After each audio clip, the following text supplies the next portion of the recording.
विक्रमादित्य के न्याय की परीक्षा अंतिम भाग। क्या शत्रु को पहचानना इतना ही कठिन है जितना अंधकार में छिपे सर्प को पहचानना? विक्रमादित्य के मन में यह विचार गूंज रहा था। तांत्रिक की बातों ने उनके मन में कई सवाल खड़े कर दिए थे। कुटिया के बाहर का जंगल अब और भी भयावह लग रहा था। हर पेड़, हर परछाई जैसे कोई रहस्य छुपाए हुए थी। तांत्रिक की अंतिम बातों ने उन्हें भीतर तक झकझोर दिया था। तुम्हारा असली शत्रु तुम्हारे दरबार में है, लेकिन उसके नाम तक पहुंचने के लिए तुम्हें एक और सत्य का सामना करना होगा। रहस्यमय आवाज जंगल से बाहर निकलते हुए विक्रमादित्य ने देखा कि उनके घोड़े का रास्ता अचानक एक पत्थर की दीवार से रुक गया। तभी हवा में एक गूंजती हुई आवाज सुनाई दी। राजा, क्या तुम सच्चाई के लिए अपनी सबसे बड़ी संपत्ति त्यागने को तैयार हो? विक्रमादित्य ठहर गए। उन्होंने पूछा, कौन हो तुम और क्या चाहती हो? आवाज ने उत्तर दिया, मैं जंगल की आत्मा हूं। मैं देखती हूं कि कौन सत्य के योग्य है। अगर तुम तांत्रिक के इशारे पर अपने शत्रु का सामना करना चाहते हो तो तुम्हें मुझे अपनी सबसे मूल्यवान चीज सौंपनी होगी। राजा ने बिना झिझक पूछा, सबसे मूल्यवान चीज? क्या यह मेरा राज्य है, मेरी तलवार या कुछ और? आवाज ने कहा, तुम्हारी सबसे मूल्यवान चीज तुम्हारी बुद्धि है विक्रमादित्य। तुम्हें अपना विवेक छोड़कर इस रास्ते पर चलना होगा। क्या तुम तैयार हो? राजा मुस्कुराए। मेरी बुद्धि ही मेरी सबसे बड़ी शक्ति है, लेकिन अगर यह परीक्षा इसी के बिना पूरी होनी है तो मैं इसे भी स्वीकार करता हूं। लेकिन ध्यान रहे, अगर यह छल हुआ तो तुम खुद को मेरी तलवार से नहीं बचा पाओगे। जैसे ही उन्होंने अपनी सहमति दी, आवाज थम गई। दीवार अचानक गायब हो गई और रास्ता साफ हो गया। आगे बढ़ते हुए विक्रमादित्य एक छोटे से गांव में पहुंचे। वहां के लोग भय और चिंता में डूबे हुए थे। गांव के मुखिया ने राजा को पहचाना और उनके चरणों में गिरकर बोला, महाराज, हमारी रक्षा कीजिए। यहां एक अदृश्य शत्रु ने आतंक मचाया हुआ है। वह हमारे अनाज चुरा लेता है, हमारी भेड़ों को मार देता है और हमें सोने नहीं देता। विक्रमादित्य ने तुरंत गांव में रुकने का निश्चय किया। उन्होंने गांव के हर कोने का निरीक्षण किया, लेकिन उन्हें कोई अदृश्य शक्ति नहीं दिखी। तभी रात के तीसरे पहर में उन्होंने कुछ अजीब महसूस किया। हवा में एक विचित्र हलचल थी और अनाज के गोदाम से आवाजें आ रही थीं। जब उन्होंने पास जाकर देखा तो पाया कि वहां एक विशाल अदृश्य राक्षस था जो अनाज को नष्ट कर रहा था। राजा ने अपनी तलवार निकाल ली और तेजी से उस दिशा में वार किया, लेकिन तलवार उस अदृश्य शक्ति को छू भी नहीं पाई। अचानक विक्रमादित्य को तांत्रिक की बात याद आई। तुम्हारा सबसे बड़ा शत्रु तुम्हारे दरबार में है। उन्होंने सोचा, यह राक्षस सिर्फ एक प्रतीक है। यह मुझे गुमराह करने के लिए भेजा गया है। उन्होंने अपनी तलवार नीचे रखी और जोर से कहा, जो भी हो, सामने आओ। तुम्हारा डर मुझे रोक नहीं सकता। मैं तुम्हें तुम्हारी चालों में हरा कर रहूंगा। जैसे ही उन्होंने यह कहा, अदृश्य राक्षस की छवि गायब हो गई। वहां एक छोटी सी पर्ची गिरी जिस पर लिखा था, तुम्हारा शत्रु बहुत करीब है और वह हर उस व्यक्ति से ज्यादा खतरनाक है जिसे तुम अपना मित्र मानते हो। अगर सच्चाई जाननी है तो सूरज के उगने से पहले दरबार लौटो। सूरज उगने से पहले वे अपने महल लौट आए। महल की शांत दीवारें इस समय एक रहस्य का आभास दे रही थीं। जैसे ही राजा अपने सिंहासन कक्ष में पहुंचे, उन्होंने अपने प्रमुख मंत्रियों को बुलाया। सभी ने उन्हें देखकर सम्मानपूर्वक प्रणाम किया। विक्रमादित्य ने गहरी नजरों से उनकी ओर देखा और कहा, हमारे दरबार में एक गहरी साजिश चल रही है। मैं जानना चाहता हूं कि मेरे शत्रु के कदम कहां तक पहुंच चुके हैं। जो भी सच बोलने में मेरा साथ देगा उसे इनाम मिलेगा, लेकिन झूठ बोलने वाला मेरी तलवार का सामना करेगा। सभी मंत्री अपने स्थान पर खड़े थे, लेकिन एक मंत्री जिसके नाम का सम्मान पूरे राज्य में था, थोड़ा विचलित दिख रहा था। उसका नाम था सुजेश। उसकी आंखें बार बार झुक रही थीं और पसीने की बूंदें उसके माथे पर चमक रही थीं। विक्रमादित्य ने उसे ध्यान से देखा और पूछा, सुजेश, क्या तुम्हारे पास मुझे बताने के लिए कुछ है? सुजेश ने घबरा कर कहा, महाराज, मैंने हमेशा आपकी सेवा की है। मेरा आपसे कोई बैर नहीं। राजा ने ठंडे स्वर में कहा, तुम्हारे शब्द मेरे सवाल का जवाब नहीं है। याद रखना, झूठ का अंजाम बुरा होता है। रात की गुप्त योजना। उस रात विक्रमादित्य ने अपने सबसे भरोसेमंद सैनिक वीरसेन को बुलाया। उन्होंने कहा, सुजेश पर मेरी नजर रखो, देखो कि वह रात में क्या करता है, और ध्यान रहे उसे पता न चले कि उस पर नजर रखी जा रही है। वीरसेन ने आदेश का पालन किया। आधी रात को उसने देखा कि सुजेश चुपचाप अपने कक्ष से निकला और महल के पिछवाड़े स्थित एक गुप्त सुरंग में चला गया। वीरसेन ने सावधानी से उसका पीछा किया। गुप्त सभा का खुलासा, सुरंग के भीतर एक गुप्त सभा चल रही थी। वहां तांत्रिक के शिष्य और सुजेश गहरी चर्चा कर रहे थे। शिष्य ने कहा, राजा अब हमारे जाल में फंसने ही वाले हैं। अगली पूर्णिमा की रात जब तांत्रिक का मंत्र पूरा होगा तो राज्य हमारा हो जाएगा।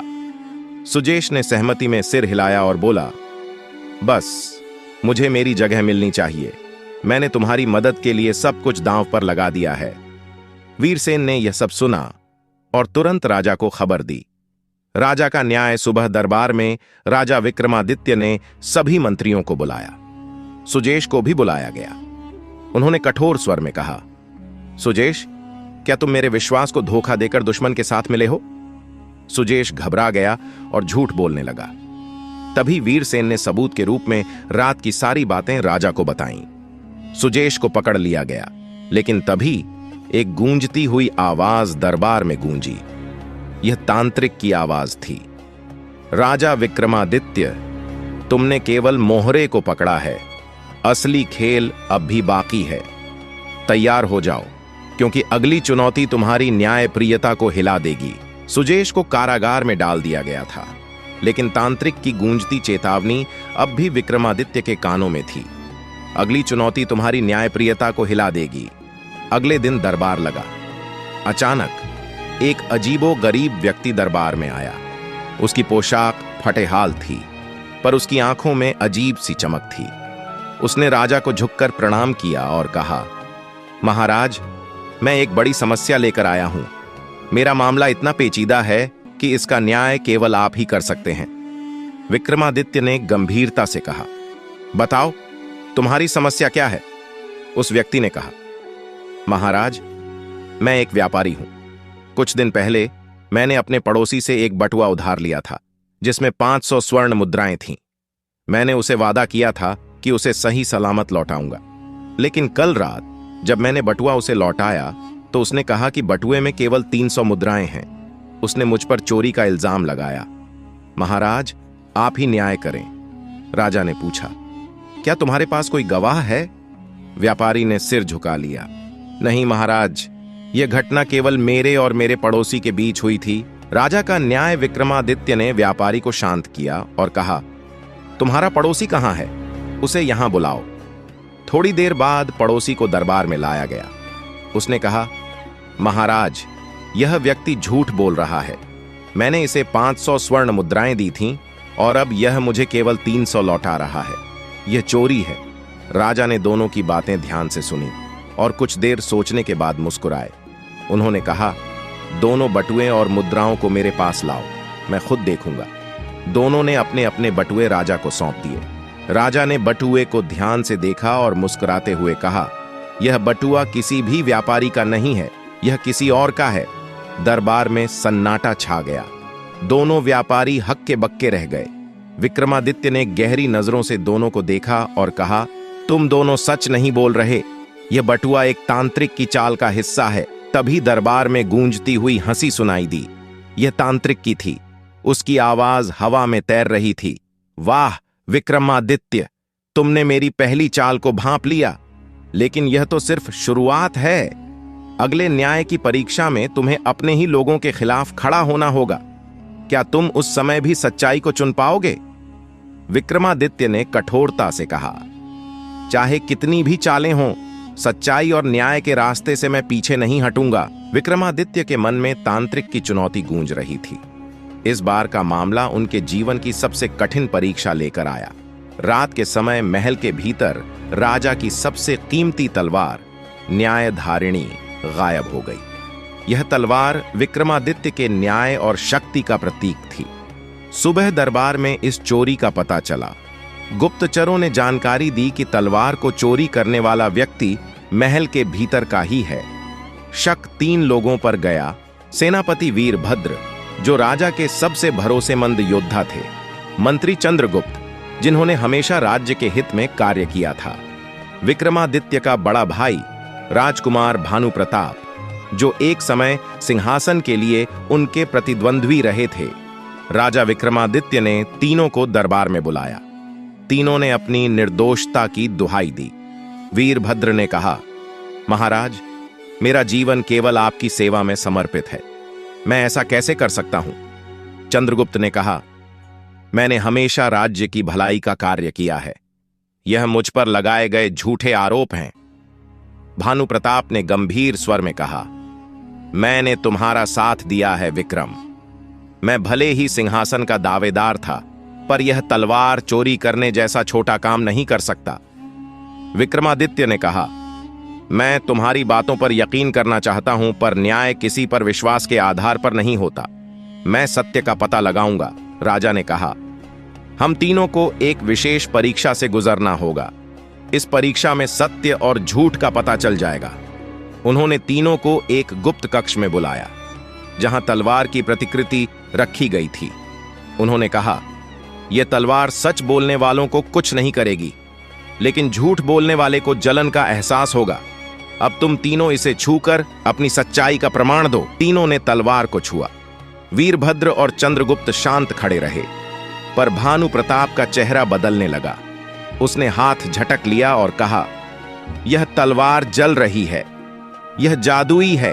विक्रमादित्य ने मुस्कुराकर कहा, भानु प्रताप, यह तलवार नकली है, इसे छूने पर जलन का कोई एहसास नहीं हो सकता, लेकिन तुम्हारे डर और अपराध बोध ने तुम्हारी सच्चाई उजागर कर दी। भानु प्रताप ने अपने घुटनों पर गिरकर कहा, मुझे क्षमा करें भाई, मैंने इसे इसलिए चुराया क्योंकि मैं तुम्हें कमजोर साबित करना चाहता था। तुम्हारा न्याय और तुम्हारी ताकत मुझसे सहन नहीं होती। तांत्रिक महल में प्रकट हुआ। उसने हंसते हुए कहा, विक्रमादित्य, तुमने सभी परीक्षाएं पार कर लीं, लेकिन तुम्हारा न्याय तुम्हारे अपने खून के खिलाफ चला। क्या तुम अब भी इसे अपना आदर्श मानते हो? राजा ने गंभीर स्वर में कहा, न्याय के लिए अपने और पराये का भेद मिटाना पड़ता है। अगर मेरा न्याय सच्चाई पर आधारित है तो मैं किसी भी चुनौती का सामना कर सकता हूं। तांत्रिक ने कहा, तुम सच्चे राजा हो विक्रमादित्य, लेकिन याद रखना, हर सत्य को सहन करने की शक्ति सब में नहीं होती। तुम्हारे अपने भी तुम्हारे न्याय को कभी चुनौती देंगे। अंतिम मोड़ तांत्रिक गायब हो गया, पर विक्रमादित्य के मन में एक गूंज छोड़ गया। क्या भविष्य में उनके अपने रिश्ते उनके न्याय पर प्रश्न उठाएंगे? क्या उनकी यह शक्ति उन्हें और अकेला बना देगी? क्या विक्रमादित्य का न्याय हमेशा के लिए उनकी सबसे बड़ी ताकत बनेगा, या उनके अपने जीवन की सबसे बड़ी चुनौती